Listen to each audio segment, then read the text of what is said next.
Jake Morrison crawled through the narrow metal tube, his flashlight cutting through the darkness ahead. The air smelled like oil and rust. His knees hurt from moving on the hard metal, but he kept going. He had done this same job every night for 3 years. Clean the pipes, fix the broken parts, make sure the air kept flowing. Nobody cared about Jake.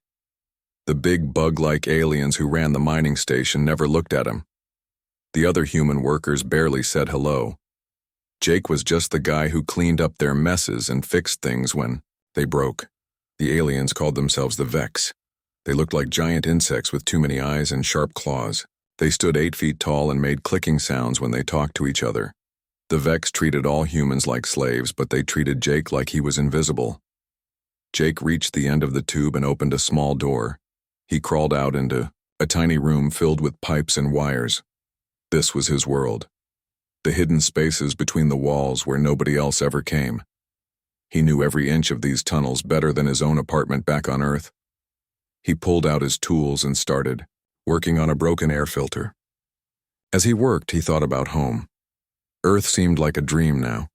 Green grass, blue sky, his sister Mary and his dog Rex. The Vex had taken all of that away 3 years ago. The aliens had come to Earth saying they wanted to trade. They offered jobs on mining stations across the galaxy. Good pay, they said. Adventure, they said. Thousands of humans signed up, including Jake. They needed the money, but it was all lies.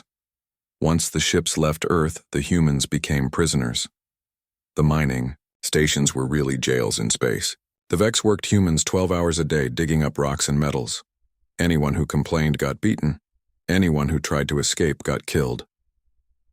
Jake finished fixing the filter and moved to the next job, a broken light in Tunnel 7. As he walked through the narrow passages, he listened to the sounds of the station.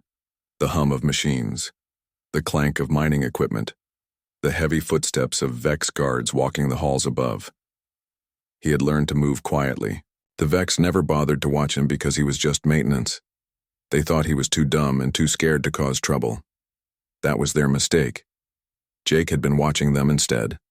For 3 years, he had seen everything.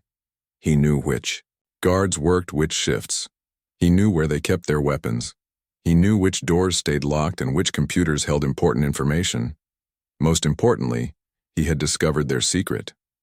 The mining station was not really about mining. It was about studying humans. The Vex were getting ready to attack Earth, and they wanted to know how humans acted when they were scared, tired, and hopeless. Jake had found the proof 2 months ago. He was fixing a broken wire in the command center when he heard 2 Vex talking. They spoke in their clicking language, but Jake had learned enough words to understand. They talked about other stations. 12 stations total, all filled with human prisoners. They talked about tests. How much work could humans do before they died? How long before they gave up hope? How would they react when they saw their friends killed? Then they talked about the final test. In 2 weeks, they would kill all the humans on all 12 stations. They would record everything and send the videos to Earth. The message would be simple: surrender or we will do worse to everyone on your planet. Jake had felt sick when he heard this, but he also felt angry, angrier than he had ever been in his life. That night, he started making plans. The first thing Jake did was find Charlie. Charlie was an old maintenance robot that the Vex had marked for destruction. The robot was damaged and moved slowly, but Jake knew he could fix it. More importantly, nobody would notice if a broken robot went missing. Jake hid Charlie in a storage room that nobody used. Over several weeks, he secretly repaired the robot systems. He gave Charlie new programming and better sensors.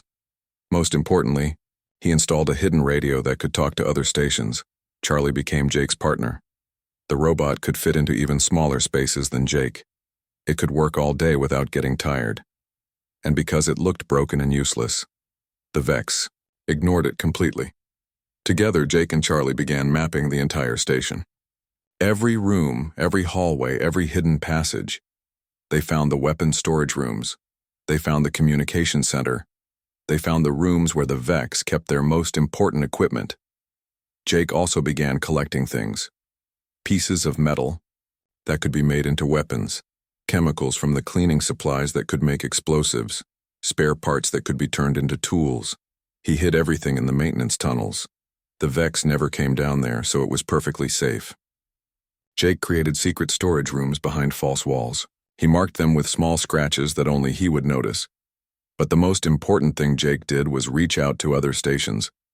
Using Charlie's hidden radio, he sent messages to maintenance workers on the other 11 stations. He used simple codes and short bursts of signal so the Vex would not notice. To his surprise, he was not alone. Other maintenance workers had been watching and planning too. They had all been ignored by the Vex, and they had all learned to stay invisible. There was Lisa on Station 7. She had been mapping guard patrols and timing shift changes. There was Pete on Station 12. He had been gathering explosives and learning how to make bombs. There was Carol on Station 3. She had been secretly training other humans to fight.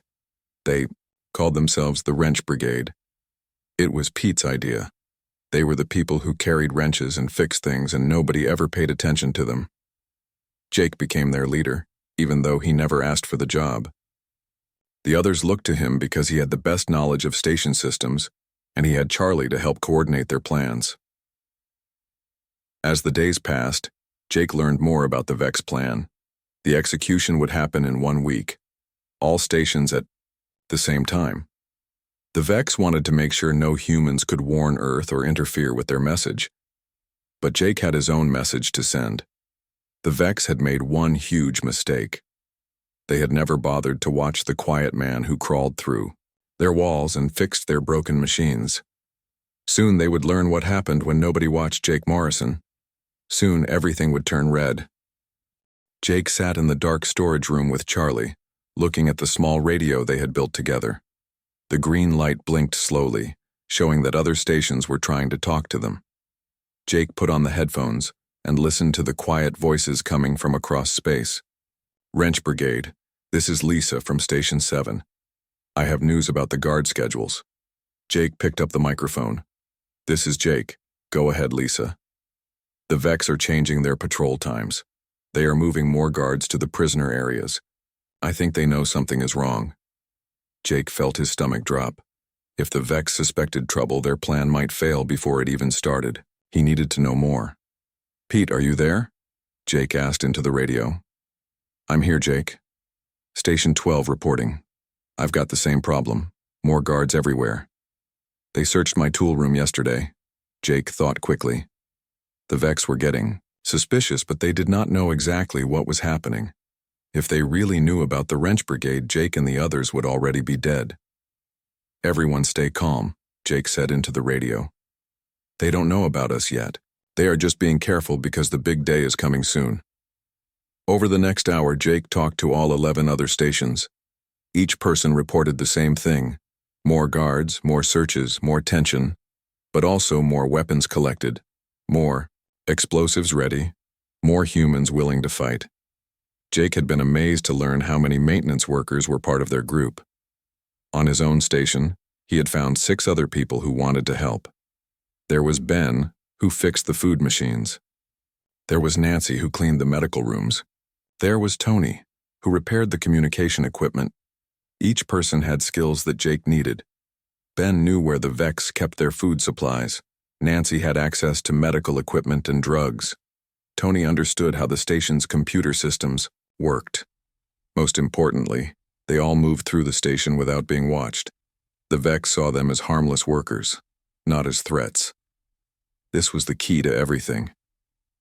Jake spread out the maps he had drawn of the station. Charlie rolled over and projected images on the wall showing the locations of weapons, guard posts, and important systems. They had been planning this for weeks, but now they had to make it perfect. The attack happens in 4 days, Jake told his team. We need to be ready. The plan was simple but dangerous. At exactly 3 in the morning, when most Vex were sleeping, they would cut the power to the entire station. The emergency lights would come on, bathing everything in red light. This would confuse the Vex and give the humans an advantage. Next, they would lock down different sections of the station using the emergency doors. The Vex would be trapped in small groups, unable to help each other. Jake had learned how to control these doors from his work on the station systems. Then came the hard part. Each team would attack their assigned targets: the weapon storage rooms, the communication center, the command post. They would use the mining equipment as weapons and the explosives they had collected as bombs. Jake had assigned himself the most dangerous job. He would go after the station commander, a huge Vex called a Dominator.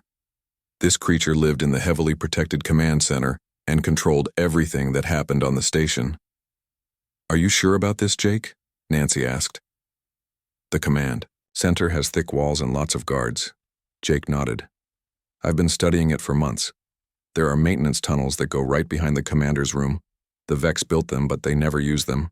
They are too big to fit inside." Charlie made a beeping sound and showed a picture on the wall.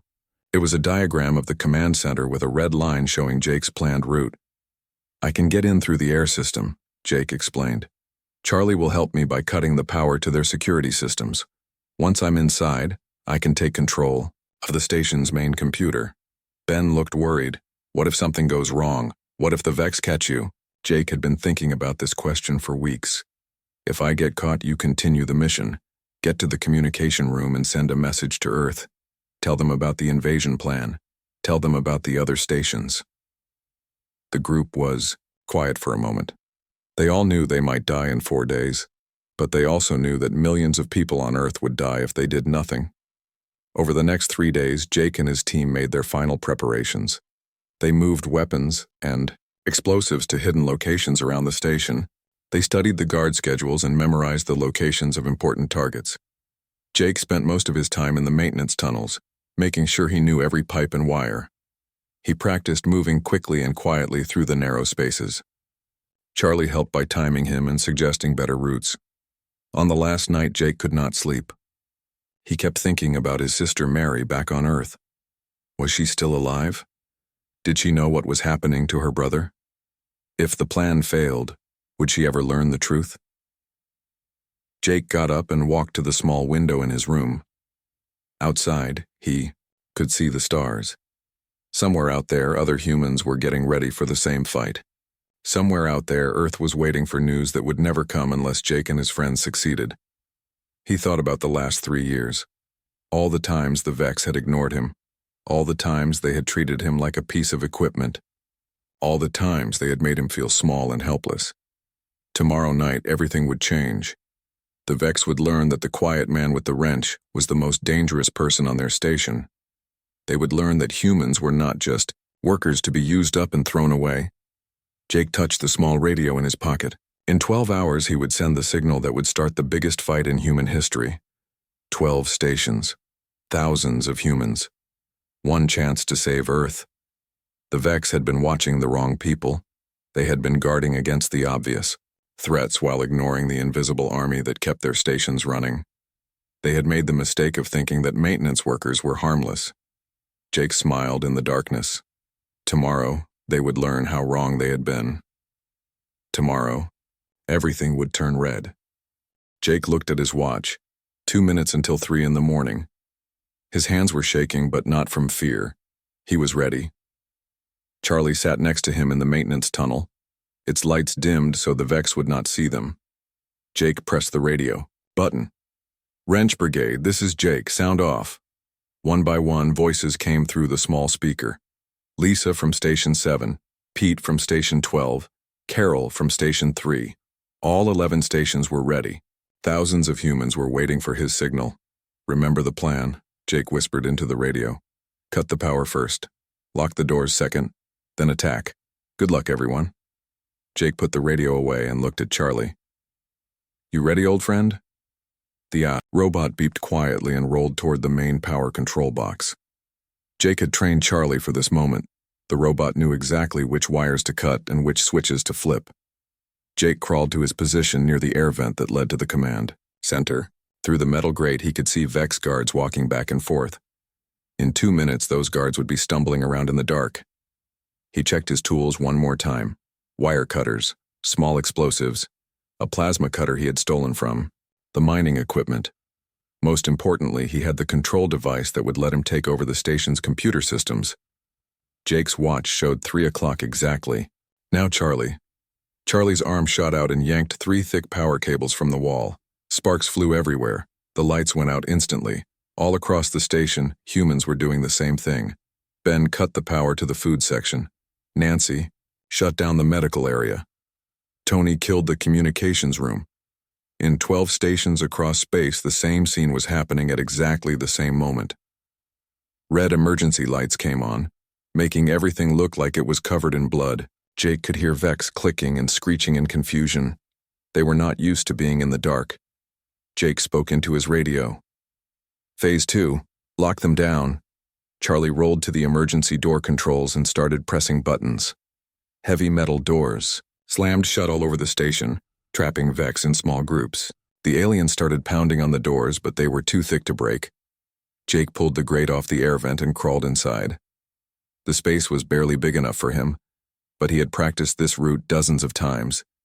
He could hear Charlie, following behind him, the robot's metal body scraping against the narrow walls. Through the thin metal, Jake could hear Vex voices getting louder and more panicked. They were trying to use their radios, but Tony had cut the communication systems. They were trying to open doors, but Charlie controlled those now. They were trying to turn the lights back on, but the power cables were destroyed. Jake reached the command center and looked through another grate. The room was huge, with computers and screens covering every wall. In the center stood the Dominator, the Vex commander. It was bigger than the other aliens, with extra arms and glowing red eyes. Right now, those eyes were looking around the dark room in confusion. 2 Vex guards stood near the door, their weapons ready, but they were looking the wrong way. They expected danger to come through the door, not from the ceiling.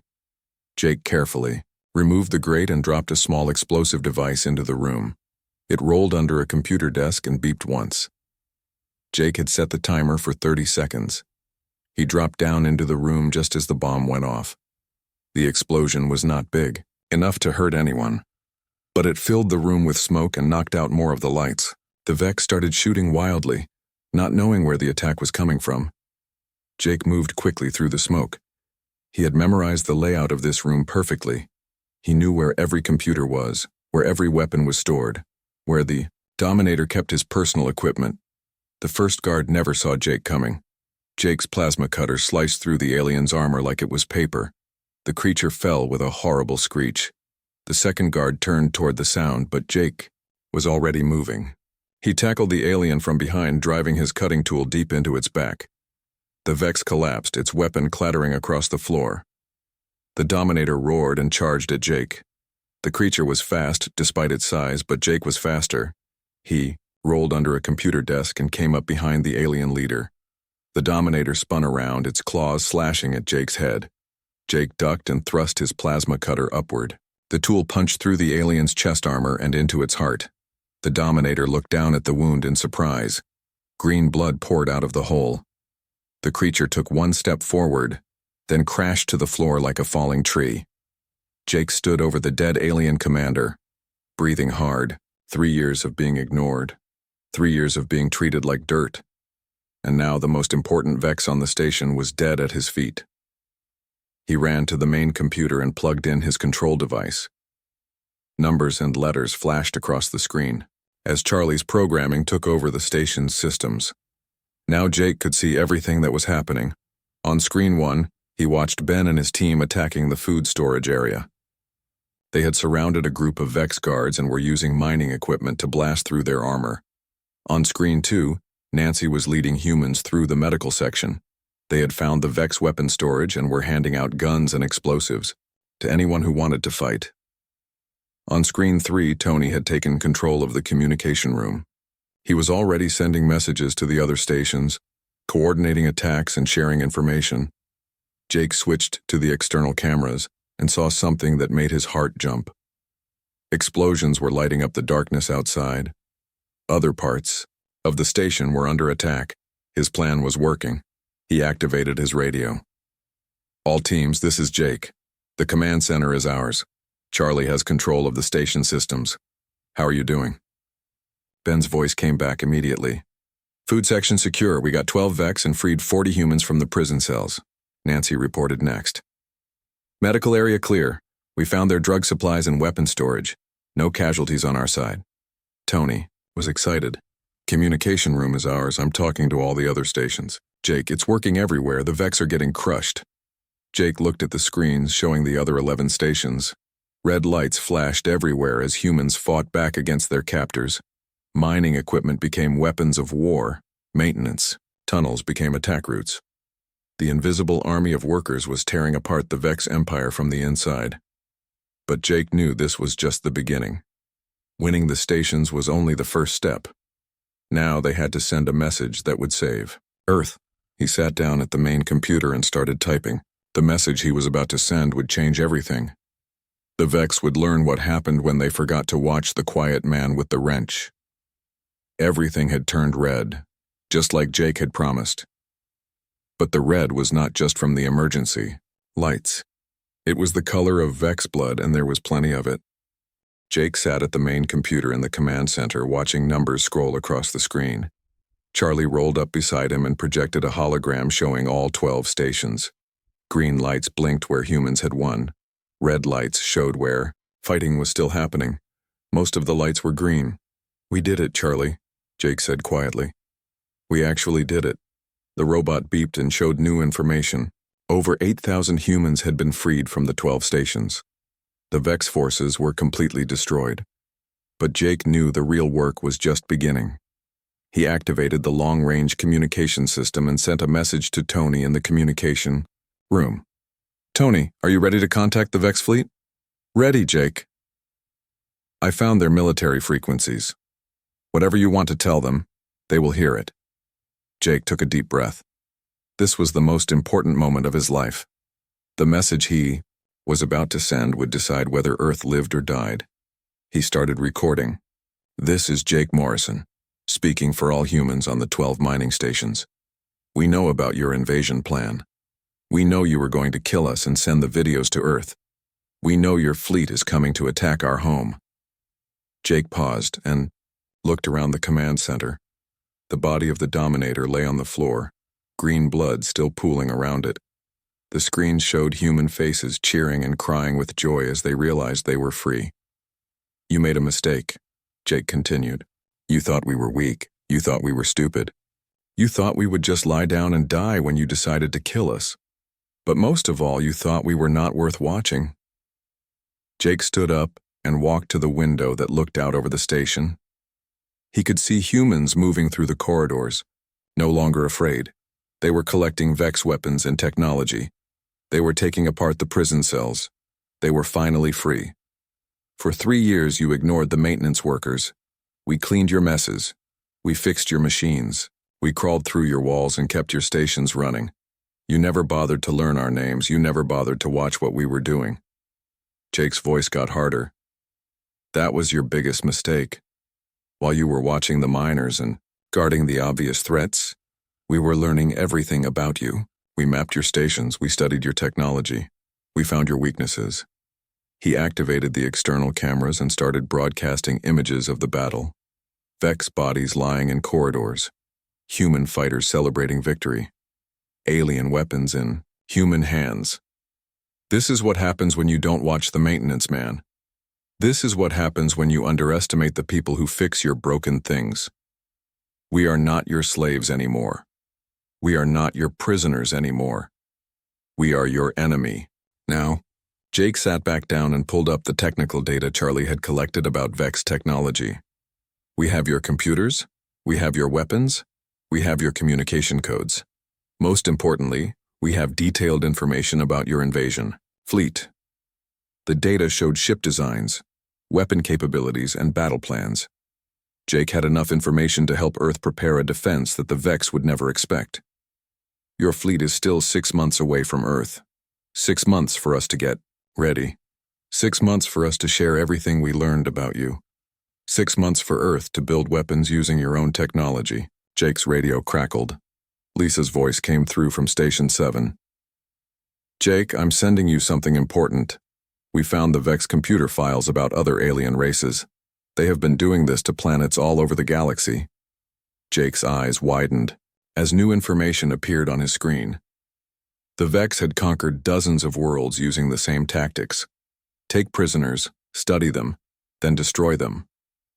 But this was the first time anyone had fought back successfully.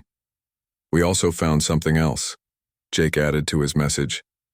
Records of other worlds you destroyed, other species you wiped out, millions of innocent people killed because they could not fight back. Jake felt anger burning in his chest. The Vex were not just invaders. They were murderers who had been killing for centuries. But Earth will not be like those other worlds. We know you are coming. We know how you fight. We know your weaknesses, and we will be ready for you. Jake began uploading all the technical data to Earth's communication networks. Ship designs, weapon specifications, battle tactics, everything. Earth's scientists and military leaders would have months to study the information and prepare. This is our message to your invasion fleet. Turn around and go home. Find another galaxy to bother. Because if you come to Earth, you will face the same thing that happened here. Humans who refuse to give up. Humans who fight back. Humans who remember that nobody watched us until it was too late. Jake finished the recording and sent it on all Vex military frequencies. Within minutes, the message would reach the invasion fleet. The alien commanders would see the destroyed stations and realize their plan had failed completely. Over the next few hours, Jake worked with the other station leaders to organize the evacuation. Using captured Vex ships, they would take all the freed humans back to Earth. But more importantly, they would take the alien technology and battle plans. Jake found himself promoted from maintenance man to military advisor. Earth's defense forces wanted to know everything about Vex tactics and technology. The invisible worker who nobody had bothered to watch became one of the most important people in the war effort. 6 months later, when the Vex invasion fleet finally arrived at Earth, they found a very different world than they expected. Instead of helpless humans, they faced a planet armed with their own weapons and protected by shields built from their own technology. The battle was fierce but short. Earth's fighters, trained by Jake and the other station survivors, knew exactly how to attack Vex ships. They knew which weapons worked best and which parts of the alien vessels were most vulnerable. The Vex fleet was destroyed in 3 days. The few ships that survived turned around and fled back into deep space. Earth was safe, and the galaxy learned that humanity was not an easy target. Jake stood on the observation deck of Earth's main space station, looking out at the wreckage of the alien fleet. Charlie rolled up beside him as always. "Not bad for a maintenance man," Jake said with a smile. Charlie beeped in agreement and projected a hologram showing Earth, safe and whole below them. Jake thought about the 3 years he had spent crawling through maintenance tunnels, ignored and forgotten. He thought about all the times the Vex had treated him like he was invisible. He thought about how wrong they had been. Sometimes the most dangerous person in the room is the one nobody bothers to watch. Sometimes the hero is not the obvious choice, but the quiet worker who knows how everything really works. The Vex had learned that lesson too late. But Jake Morrison, the maintenance man who saved the world, would never forget it.